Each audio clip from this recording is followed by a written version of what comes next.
Cherie, right now, the Latino vote in the United States is growing faster than the vote overall.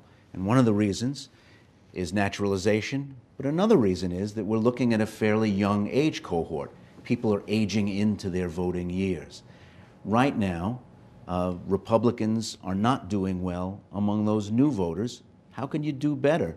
New Latino voters coming on stream, registering for the first time, voting in a national election for the first time, hasn't been so great for you guys lately. How can you do better? Well, I think it is definitely headed in a better direction, thankfully. Being the young Republicans, we're 18 to 40, we're the young professionals. If you look at small business owners, 2/3 of the jobs come from small businesses. Well, Hispanics start small businesses 3 times the average population. Well, those are part of this next group of young professionals and young leaders that are coming into the young Republicans. We, with our national leadership, have a higher percentage of, we have over 50% of our leaders are women and minorities. That, either party can't even compare to that, the adult parties.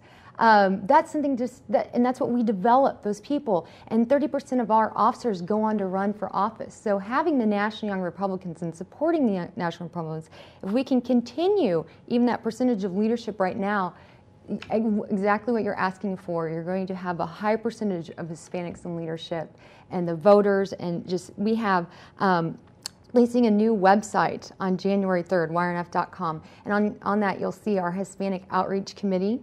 You'll see parts in Spanish. You'll see parts of our highlighted leaders that are young Hispanic leaders and minorities and women. So I think we're heading in the right direction, and we're doing it. If I'm a young Dominican from Upper Manhattan going to CCNY, or a young Mexican American in Southern California who's just graduating LA Unified School District with a high school diploma, or heading for a branch of the UT system down in Texas after growing up in South Texas, what's in the Republican Party for me? Pitch me. Imagine, if you can, that I'm 19 for the second. Oh, yes. There is, you get onto a campus, you're 19. There's the college Republicans. And they're not college Republicans. It's not a label. It's your friends that you're sitting there having coffee with at Starbucks. You're talking about the issues of, where am I going to get an internship in those jobs? And well, actually, there's no more paid internships because the economy. And that's how it creeps up. And that's how those principles that are quote Republican get talked about. And then you realize what party brand you might believe in, and then you can get involved in more. If you're 19, those first paychecks, you say, who's FICA and why does he have all my money? Where did that money go to? I mean, those are the kind of conversations that are happening with early registered voters, regardless of party. And that's where the opportunity comes in that Cherie's talking about, is coming in from our side and saying, look, this concerns you, it concerns us too. And this is why the Republican Party is a home for you. Well, earlier in the program, you talked about attending a party meeting. Sure. Are they aware they've got this problem? This is the fastest growing group of new voters, and they're not doing well. Maricruz and Tito already mentioned this. I mean, we have my former boss, Governor Jeb Bush, who is leading the outreach efforts here. Now, granted, you see the embodiment. The 4 of us sitting here are part of institutional outreach by the Republican Party already, but this has been amped up. Having Governor Jeb Bush, having Carlos Gutierrez, having that team out there to reach out to the Latino community is looking forward, looking ahead, because again, yes, we have seen the numbers, and there needs to be additional voters. It's a growing population, and as Maricruz said, there are points where there's agreement or concurrence or a giant Venn diagram across the populations, and those voters should be Republican voters. Go ahead. I'm sorry, Tito. Yeah, I want to clarify one thing, and I'm going to give you the pitch, and it's very simple. But first, let me tell you, I, as a conservative Hispanic, I'm doing everything possible to bring the message of what we believe. And our message is very simple. We represent policies that are not similar to the policies where you came from.